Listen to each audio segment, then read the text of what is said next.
जय हिंद दोस्तों, this is Mukesh sir and I welcome to all on my YouTube channel Arya English classes. Guys, जैसा कि आप जानते हैं कि पूरे इंग्लिश ग्रामर में 8 ही शब्द होते हैं। यदि आप नहीं जानते हैं तो आज जान लीजिए कि पूरे अंग्रेजी ग्रामर जो इंग्लिश ग्रामर है उस इंग्लिश ग्रामर में टोटल 8 ही शब्द हमें पढ़ने हैं, 9वां कोई शब्द नहीं है। और ये जो 8 शब्द है जिसको हम पार्ट्स ऑफ स्पीच के नाम से जानते हैं, और प्रत्येक वर्ड का अपना स्पेशल फंक्शन होता है। जिस प्रकार हमारे बॉडी पार्ट्स है, हर एक पार्ट्स का अपना फंक्शन है, उसी प्रकार पूरे इंग्लिश ग्रामर में 8 शब्द है और उसी 8 शब्द को ही हमें पूरे इंग्लिश ग्रामर में पढ़ना है। और हर एक शब्द का अपना फंक्शन है। हम फंक्शन से ही कोई भी वर्ड अगर पढ़ते हैं, जैसे नाउन पढ़े, प्रोनाउन पढ़े, वर्ब, एडजेक्टिव, एडवर्ब, प्रीपोजिशन, कुछ भी पढ़े, तो सबसे पहले हमें उसके फंक्शन को जानना होगा कि what is the function of a noun, what is the function of a pronoun. क्योंकि परिभाषा तो सब जानते हैं, लेकिन कार्य क्या है। हम नाउन पढ़े तो क्यों पढ़े, प्रोनाउन पढ़े तो क्यों पढ़े, क्या रीजन है, वो हम नाउन और प्रोनाउन पढ़ के क्या कर लेंगे। तो मैंने नाउन और प्रोनाउन पहले पढ़ा दिया है, आगे मैं उसका वीडियो अपलोड कर दूंगा। फिलहाल आज मैं आपको पूरे इंग्लिश ग्रामर का जो मोस्ट इंपॉर्टेंट है ना टॉपिक है, verb. Verb is the soul of English language, verb is the backbone of English language. Verb जो है वो इंग्लिश लैंग्वेज का बैकबोन है, आत्मा है। पूरे सातों का सातों वर्ड्स अगर हम लिख दें और उसमें से एक वर्ब को गायब कर दें 8 में से, तो सातों शब्द मिलके भी एक सेंटेंस नहीं बना सकता है। लेकिन एक वर्ब खुद में है ना, ये अप्रोप्रिएट है, इतना वो है ना, खुद में इतनी काबिलियत रखता है कि वो अकेले आके भी कोई भी सेंटेंस बना सकता है, जिस सेंटेंस को हम इंपरेटिव सेंटेंस कहते हैं। तो गाइस, आज हम उसी इंग्लिश ग्रामर का मोस्ट इंपॉर्टेंट टॉपिक वर्ब को शुरू करने जा रहे हैं। तो आप सभी से ये विनती है, रिक्वेस्ट है, आग्रह है कि इस वीडियो को पूरा देखें और है ना चैनल को लाइक, सब्सक्राइब एंड शेयर जरूर करें। तो चलिए गाइस शुरू करते हैं। ठीक है, जैसा मैंने कहा कि आपको इंग्लिश में टोटल 8 ही शब्द हैं, 8 टाइप के ही टोटल शब्द हैं। पूरे इंग्लिश ग्रामर में हमें 8 ही शब्द पढ़ने हैं, और वो है noun to interjection, noun to interjection. और हर एक शब्द का अपना एक स्पेशल फंक्शन है, हर एक शब्द का स्पेशल काम है। जैसा कोई भी सेंटेंस बनाने के लिए हमें 3 चीजों की जरूरत पड़ती है, सब्जेक्ट, वर्ब और ऑब्जेक्ट। तो सबसे पहला क्वेश्चन होता है कि what are the essential things for being a subject और एन ऑब्जेक्ट। कि कोई भी वर्ब का सब्जेक्ट या ऑब्जेक्ट कौन बन सकता है। हमारे पास 8 पार्ट्स ऑफ स्पीच है, 8 शब्द है। तो शब्द में से कौन कौन से ऐसे शब्द हैं जो सब्जेक्ट का काम करेगा, ऑब्जेक्ट का काम करेगा। तो गाइस, मैं आपको बता दूं कि 8 शब्द में से 2 शब्द ऐसे हैं, नाउन और प्रोनाउन। ये या तो किसी वर्ब का सब्जेक्ट बनेगा या किसी वर्ब का ऑब्जेक्ट। और मैं आपको आगे बताऊंगा कि हर एक वर्ब के बाद ऑब्जेक्ट नहीं आता है। जो ट्रांजिटिव वर्ब होते हैं उस वर्ब के बाद ऑब्जेक्ट आता है, लिंकिंग वर्ब होता है उसके बाद कंप्लीमेंट आता है। तो ऑब्जेक्ट का काम भी नाउन और प्रोनाउन करेगा। तो हम नाउन और प्रोनाउन को पढ़ के सब्जेक्ट और ऑब्जेक्ट बनाना सीखते हैं और वर्ब पढ़ लेते हैं। तो नाउन, प्रोनाउन और वर्ब पढ़ के हमें सेंटेंस बनाना आ जाता है। तो नाउन और प्रोनाउन मैंने क्लास में पढ़ा दिया है, आगे आपको यूट्यूब पे भी अपलोड कर दूंगा। लेकिन आज मैं इंग्लिश ग्रामर का सबसे जो मोस्ट इंपॉर्टेंट टॉपिक है वो शुरू करने जा रहा हूं। तो चलिए लेट्स स्टार्ट। तो सबसे पहले बात ये आता है कि वर्ब है क्या। तो आप लोगों को ज्यादातर ये परिभाषा ये दिखाया जाता होगा कि doing word is called a verb, action word is called a verb. लेकिन ये परिभाषा गलत तो नहीं है, लेकिन सही भी नहीं है। ये परिभाषा अधूरा है, इनकम्प्लीट डेफिनेशन है। ये कंप्लीट डेफिनेशन इसका क्या होगा, तो आज उसी पे हम चर्चा करेंगे। वर्ब।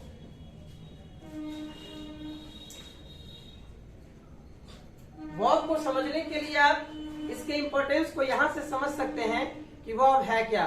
आप यदि 10 लाख की गाड़ी भी खरीदते हैं और उस गाड़ी से यदि उस इंजन को आप निकाल दीजिएगा तो बस वो क्या बच जाएगा, एक है ना कबाड़ हो जाता है, उसका कोई यूज नहीं होता है, यूजलेस होता है। उसी प्रकार 8 शब्द में से यदि आप वर्ब को निकाल दीजिएगा ना तो वो बेकार हो जाएगा उस सेंटेंस का, मतलब वो 7 वर्ड मिलके भी कोई सेंटेंस नहीं बना सकता है। फिर आप दूसरे एग्जांपल से समझिए, ये हमारा शरीर है, ये मेरा शरीर है, तो इसमें एक मूल आत्मा है, आत्मा है तो ये शरीर काम कर रहा है, और इस शरीर में से यदि आत्मा निकल जाए तो इस शरीर का कोई वैल्यू नहीं होता है, इसका नाम बदल के लाश, डेड बॉडी इसको कह दिया जाता है। तो वही हाल है इंग्लिश का। पूरे इंग्लिश ग्रामर में वर्ब को है ना सोल कहा जाता है, बैकबोन कहा जाता है, वो इंजन है। लेकिन ये समझने के लिए है, लेकिन वर्ब की परिभाषा को अगर हम जानेंगे कि वर्ब है क्या, तो मैंने जस्ट अभी आपको बताया कि पूरे इंग्लिश ग्रामर में 8 शब्द है। Noun, pronoun, adjective, verb, adverb, ऐसे करके पूरे जो है 8 शब्द है। एडजेक्टिव, वर्ब, एडवर्ब, पूरा इंटरजेक्शन रखिए। तो सबसे पहले किसी भी चीज का परिभाषा देना है तो सीखिए कि हाउ टू डिफाइन, कैसे परिभाषित किया जाए, कैसे उसकी परिभाषा दी जाए। तो नाउन क्या है, तो सबसे पहले का ये एक वर्ड है। क्यों? Because it is the combination of 4 letters, ये 4 अक्षरों का क्या है, समूह है। ठीक है, तो वर्ड का तो परिभाषा यही होता है ना कि a meaningful group of letters is called a word, कि सार्थक अक्षरों के समूह को क्या कहते हैं, शब्द कहते हैं। तो कोई भी noun, pronoun, adjective, verb, adverb, preposition, conjunction, interjection, किसी का भी परिभाषा पूछा जाए तो सबसे पहले शुरू कीजिए कि यह एक शब्द है, यह क्या है, शब्द है। और फिर उसके बारे में आप जानकारी दीजिए, पहले बताइए कि क्या है, तो यह एक शब्द है, फिर उसका काम क्या, उसका फंक्शन क्या है। तो वही मैं आज है ना आपको समझाने जा रहा हूं कि वर्ब है क्या। तो अ वर्ब, या पहले आप हिंदी में समझ लो। ठीक है, मैं आपको 4 सेंटेंस दे रहा हूं, पहले हिंदी से एग्जांपल से समझ लो, फिर डेफिनेशन पे चलेंगे। मैं 4 एग्जांपल लिख रहा हूं। राम एक शिक्षक है, राम एक शिक्षक है,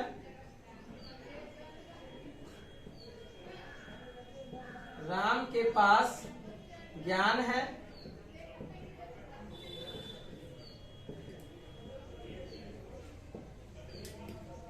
राम खेल रहा है और राम मर रहा है। अगर इस चारों को हम ट्रांसलेट करेंगे तो पहला का ट्रांसलेशन क्या बनेगा, Ram is a teacher, Ram has knowledge, KNOWLEDGE, knowledge. Ram खेल रहा है, राम इज प्लेइंग। 1 मिनट में आपको, और आज के बाद आपको वर्ब पे कभी दिक्कत नहीं होगा, वर्ब के परिभाषा में। और दूसरा है, नेक्स्ट है कि राम मर रहा है, तो राम इज डाइंग,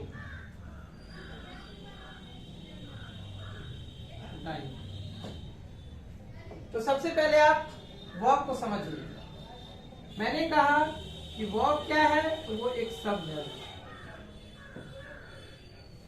वर्ब एक शब्द है, और ये किसकी जानकारी देता है, सब्जेक्ट की जानकारी देता है, सब्जेक्ट के बारे में बताता है। वर्ब का काम क्या है, सब्जेक्ट के बारे में बताना। अब सब्जेक्ट के बारे में क्या बताता है, तो ये 4 चीजें बताता है। किसी भी सब्जेक्ट के एक्शन और स्टेट को बताता है वर्ब। एक्शन भी 2 प्रकार के होते हैं, स्टेट भी 2 प्रकार के होते हैं। तो समझिए, यहाँ पे कंप्लीट डेफिनेशन में आपको इसके थ्रू समझा रहा हूँ वर्ब का। देखिए, मैंने कहा कि वर्ब क्या है, एक शब्द है जो सब्जेक्ट के बारे में बताता है। तो सब्जेक्ट के बारे में क्या बताता है कि सब्जेक्ट क्या है, सब्जेक्ट के पास क्या है, सब्जेक्ट क्या है, सब्जेक्ट के पास क्या है, सब्जेक्ट क्या कर रहा है और सब्जेक्ट के साथ क्या हो रहा है। वर्ब एक शब्द है, हिंदी में समझ लीजिए, फिर आपको इंग्लिश में मैं है ना डिफाइन कर दूंगा, डेफिनेशन लिखवा दूंगा। वर्ब क्या है, एक शब्द है, किसके बारे में बताता है, सब्जेक्ट के बारे में बताता है। क्या बताता है कि सब्जेक्ट क्या है, एक टीचर है, सब्जेक्ट के पास क्या है, ज्ञान है। सब्जेक्ट कुछ कर रहा है ना, यहाँ पे क्या कर रहा है, खेल रहा है, और यहाँ पे सब्जेक्ट कुछ कर रहा है कि सब्जेक्ट के साथ कुछ हो रहा है, हो रहा है। तो a verb is a word, एक जो शब्द है, सॉरी एक जो verb है वो क्या है, एक शब्द है, which expresses, which denotes, which indicates, which shows the action and state of a subject। verb एक शब्द है जो किसी सब्जेक्ट के एक्शन और स्टेट को बताता है। माय डियर स्टूडेंट्स, आप देखिए इस दोनों में आपको स्टेट दिख रहा है, एक है स्टेट ऑफ बीइंग और एक है स्टेट ऑफ पोजीशन। ये इज जो है वो इस सब्जेक्ट का स्टेट बता रहा है कि वह किस अवस्था में है, वो टीचर है, और ये जो स्टेट ऑफ पोजीशन है ये सब्जेक्ट के बारे में बता रहा है कि उस सब्जेक्ट के पास क्या है, ज्ञान है, नॉलेज है। और यहाँ पे ये जो इज है ये हेल्पिंग वर्ब है और ये मेन वर्ब है, तो ये बता रहा है दोनों मिलके कि जो सब्जेक्ट है वो क्या कर रहा है, क्या काम कर रहा है, कुछ कर रहा है। और यहाँ पे ये बता रहा है दोनों मिलके helping verb plus main verb कि सब्जेक्ट कुछ कर नहीं रहा है, उसके साथ वो हो रहा है। मैं मर रहा हूँ तो ये कोई मैं एक्शन थोड़ी कर रहा हूँ, मर रहा हूँ ये मेरे साथ हो रहा है। तो आपने लिख लिया होगा, मैं आपको अब है ना ये एग्जाम्पल के थ्रू समझा दिया और हिंदी में भी लिख के समझा दे रहा हूँ और फिर उसको इंग्लिश में डिफाइन कर देता हूँ। आज वर्ब के डेफिनेशन को अच्छे से समझ जाइए, आज के बाद कभी भी आपको वर्ब में प्रॉब्लम नहीं होगा, ये मेरी गारंटी है। आप अभी तक जो पढ़ते थे कि वर्ब इज एक्शन वर्ड और doing word is called a verb, ऐसा थोड़ी होता है। बस एक्शन और काम करने वाले शब्द ही वर्ब होते हैं। इज क्या है, हैज क्या है, वो तो एक्शन नहीं दिखाता है, स्टेट को दिखाता है। तो सिर्फ ये कहना है कि वर्ब एक्शन को दिखाता है, ये अधूरी परिभाषा है, ये अधूरी जानकारी है वर्ब के बारे में। तो मैं आपको हिंदी में डिफाइन कर दे रहा हूं, फिर उसको इंग्लिश में लिख दूंगा कि अगर आपसे आज के बाद कोई पूछे कि वर्ब क्या है तो आप सीधे कहिए एक शब्द है ना, जो बताता है, जो बताता है, जो बताता है किसके बारे में भाई, सब्जेक्ट के बारे में, सब्जेक्ट के बारे में बताता है। क्या बताता है, तो चार चीजें। क्या बताता है, तो यहां से समझिए, चार चीजें बताता है। पहला, सब्जेक्ट क्या है, सब्जेक्ट क्या है। दूसरा, सब्जेक्ट के पास क्या है, सब्जेक्ट के पास क्या है, सब्जेक्ट के पास क्या है। तीसरा, कि सब्जेक्ट क्या कर रहा है, वो जो सब्जेक्ट है वो क्या कर रहा है, सब्जेक्ट क्या कर रहा है, क्या कर रहा है। और नेक्स्ट, सब्जेक्ट के साथ क्या हो रहा है, सब्जेक्ट के साथ क्या हो रहा है, सब्जेक्ट के साथ क्या हो रहा है, क्या हो रहा है। बस ये ध्यान रखना है आपको कि वर्ब क्या है। तो वर्ब एक शब्द है जो सब्जेक्ट के बारे में बताता है। क्या बताता है, सब्जेक्ट क्या है, सब्जेक्ट के पास क्या है, सब्जेक्ट क्या कर रहा है, सब्जेक्ट के साथ क्या हो रहा है। और इसी को हम इंग्लिश में लिखिए इसका डेफिनेशन कि वर्ब क्या है। तो मैंने कहा कि a verb is a word, a verb is a word. एक वर्ब क्या है, शब्द है, विच एक्सप्रेसेस, जो व्यक्त करता है, बताता है, which expresses, which expresses the state, अवस्था, द स्टेट एंड एक्शन, अवस्था भी और एक्शन भी, किसका भाई, तो of a subject. This is the complete definition of a verb. Verb क्या है, वर्ब एक शब्द है। क्या है, शब्द है। किसके बारे में बताता है, सब्जेक्ट के बारे में। क्या बताता है कि सब्जेक्ट की अवस्था क्या है और सब्जेक्ट क्या कर रहा है। अब एक्शन भी दो प्रकार के होते हैं, स्टेट भी दो प्रकार के होते हैं। यहाँ पे मैंने लिखा स्टेट, फिर वहीं पे मैंने जा रहा हूं तो ये लिखा हूं, ये याद रखो, एक्शन स्टेट, दो चीज है, एक्शन और स्टेट। तो स्टेट भी दो प्रकार के होते हैं, एक होता है state of being, state of being. अब यहाँ पे बी क्यों नहीं लिखे, बीइंग क्यों लिखे, क्योंकि प्रीपोजिशन है और प्रीपोजिशन के बाद बी फोर का इस्तेमाल होता है, तो स्टेट ऑफ बीइंग। दूसरा है state of possession, state of possession, state of possession. तो ये एक्शन के दो प्रकार है। अब बीइंग क्या बताता है, स्टेट ऑफ बीइंग क्या बताता है, तो ये बताता है कि सब्जेक्ट क्या है, सब्जेक्ट क्या है, सब्जेक्ट क्या है। स्टेट ऑफ पोजीशन क्या बताता है, तो स्टेट ऑफ पोजीशन बताता है कि सब्जेक्ट के पास क्या है, सब्जेक्ट के पास, सब्जेक्ट के पास क्या है, सब्जेक्ट के पास क्या है। ठीक, उसी प्रकार एक्शन भी दो प्रकार के होते हैं, एक्शन भी आपके दो प्रकार के होते हैं, एक्शन भी दो प्रकार के होते हैं। अगर यहां से हम देखें तो एक्शन भी दो प्रकार के होते हैं। पहला action of doing nature, action of doing nature, action of doing nature, और दूसरा action of happening nature, action of happening nature, action of happening nature, action of happening nature, action of happening nature.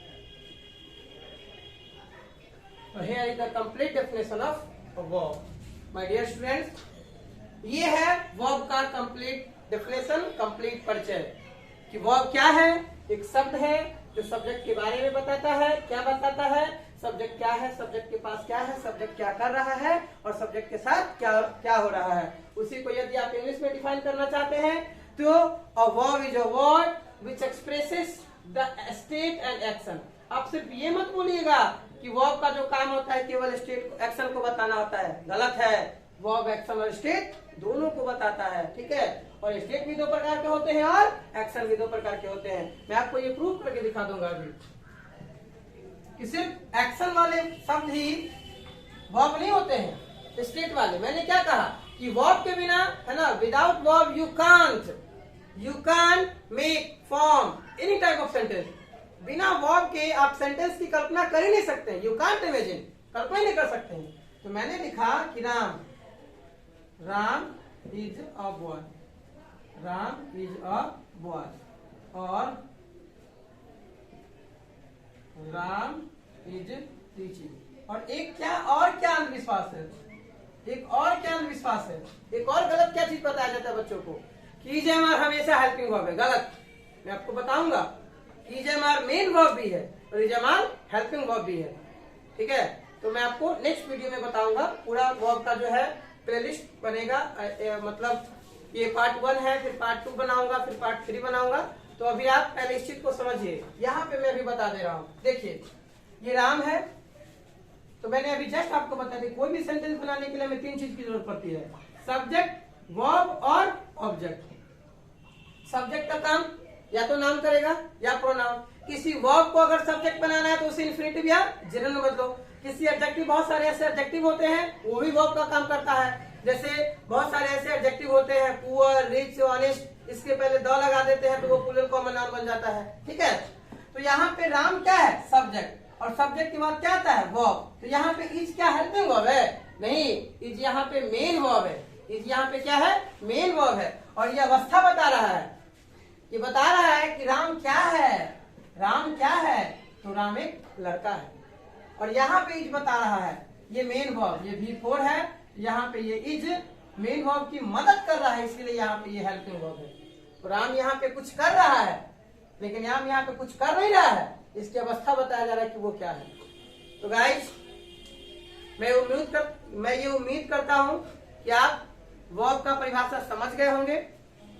और अंत में फिर एक बार आप लोगों से कहना चाहूंगा कि वीडियो यदि अच्छा लगा हो तो जरूर इस वीडियो को लाइक करें, सब्सक्राइब करें और शेयर करें। दैट्स ऑल फॉर टुडे और till then take care, bye bye. फिर मिलते हैं नेक्स्ट वीडियो में। जय हिंद।